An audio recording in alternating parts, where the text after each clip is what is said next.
Greetings, everybody. It is Baba Makanjula of the Power of Ori or Oriani, either one, whichever you prefer, right?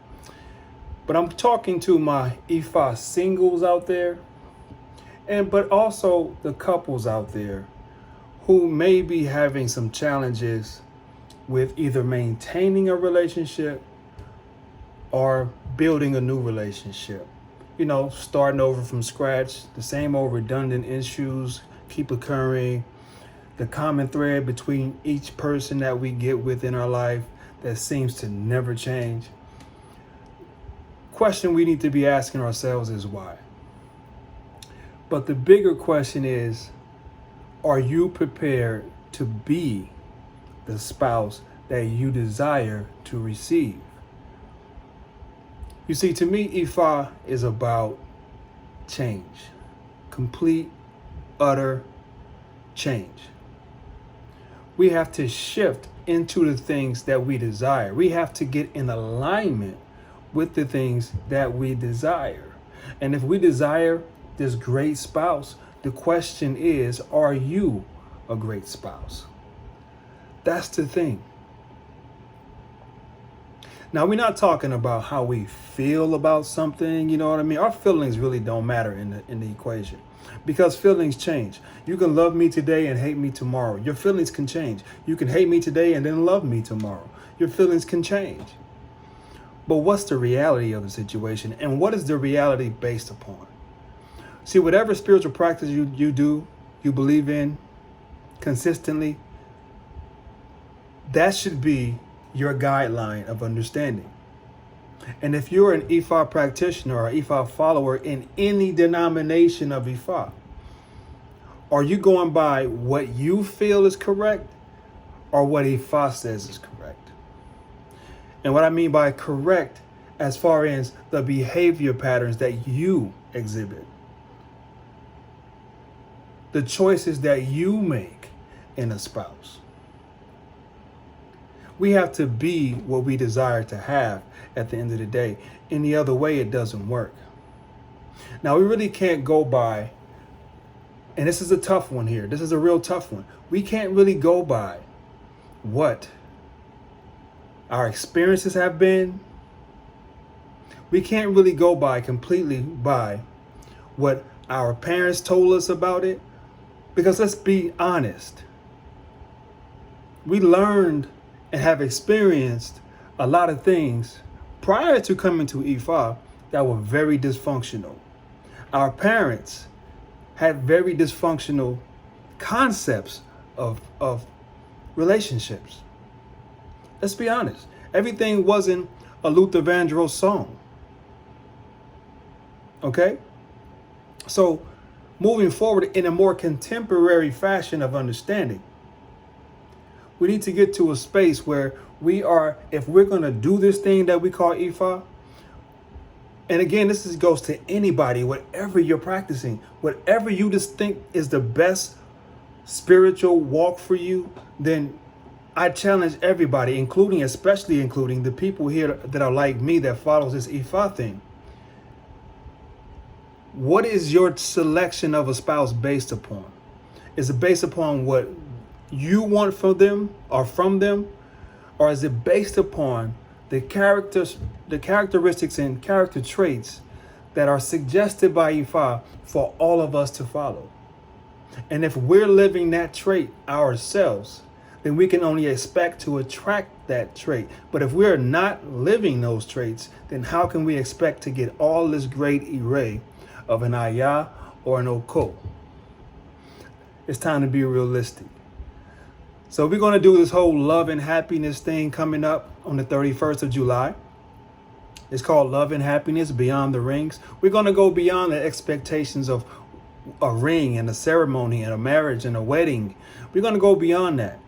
We're going to go into what Odu reveals about being a great spouse, having a great spouse, not having a spouse, what that looks like. All of the above when it pertains to being in a relationship with a husband or a wife, a woman or a man. Okay? in a woman or a man. Okay? Hopefully y'all get that. We're going to talk about that.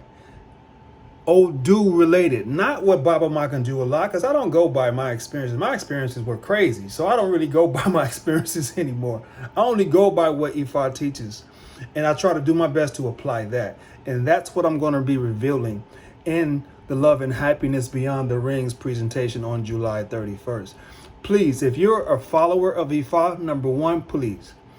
If you're interested in having an array of spouse, please, you need to be in this event. Go click on the link that's below or above. I don't know where it's going to show up at depending on what platform you see this, but you're going to see the powerofery.com/the event name. Click on that event. Get your ticket. Now we have tickets for singles and we have tickets for couples, because this is also for couples. Couples, you know, we struggle when you're in it too. It's not all peaches and roses because you cross the finish line of a relationship. You still got to maintain it. But we need to maintain it. Well, the question is, how are you maintaining it? Based upon what?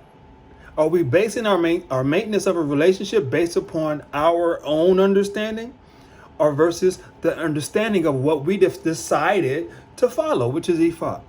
Do we know what Ifa says about this? There's a difference. I just want you to imagine this. You go to a Babalawo, you sit on the mat. You do a dafa for your relationship or a potential relationship. That Babalawo gives you an Odu. Whatever it comes out to be, you get an Odu. That Babalawo tells you what Ifa is trying to say to your Ori and her Ori, or her Ori and his Ori. In that order, okay? But the Babalawo tells you what they're trying to say. What Ifa is telling you is necessary for this relationship to be in array. Here are the prescriptions to your great relationship. Now, do you go back despite what they say? Because a lot of times you get this reading and it goes against a lot of things you believe in already. Things, your experiences, and things you've made your Ori up around because of your past experience. So now your Ori is already programmed to say, I'm not going to do this. I'm only going to do this. I'm not going to accept this. I'm only going to accept that. Now, here comes Ifa with this Odu telling you to do the opposite. Who do you follow? Do you follow what's recorded in your Ori already? Because it may not be coming from a good place. Or do you follow the information being provided by the Odu that you came seeking information for? If you're not going to listen to what Ifa has to say, why are you doing it? This is what we're going to talk about. We're going to really put this thing in perspective. July 31st, Love and Happiness Beyond the Rings. Get your tickets now. Does it cost money? Yes. Everything costs money. Time costs money. But it's an investment if you're truly interested in this. Baba Makanjula is going to dig deep into these books, into these Odus, and we're going to create a great presentation and a great conversation. I don't just do presentations. I do more discussion-based presentations where we are interactive with this thing, but I'm going to be presenting some Odus and some questions and some things that you may not have thought about. And we're going to reveal what Ifa has to say about them. But we're going to have fun with it at the same time. It's not going to be all just seriousness. It's going to be some fun. So please, get your tickets, invest. It's only $25, and we have a special rate for couples. All right. So get your tickets now. Go to the powerofery.com, the link that's going to be in this message, and get your tickets now. And I'm hoping to see everybody via Zoom on July 31st. All of those who are pretty much serious about having a great relationship this time, you're tired of starting over, or you're tired of going back and forth in the current one that you're in, and you want to figure out a way to fix it, then the only way to fix it is surrender to the information that you claim to follow, which is Ifa in our case, right? So let's go. Get your tickets now. What you waiting for? Baba Makanjula. Power of Ori. Power of Ori, I'm sorry. Power of Ori. I'll see everybody July 31st. Peace, blessings. Love you all. Ashe.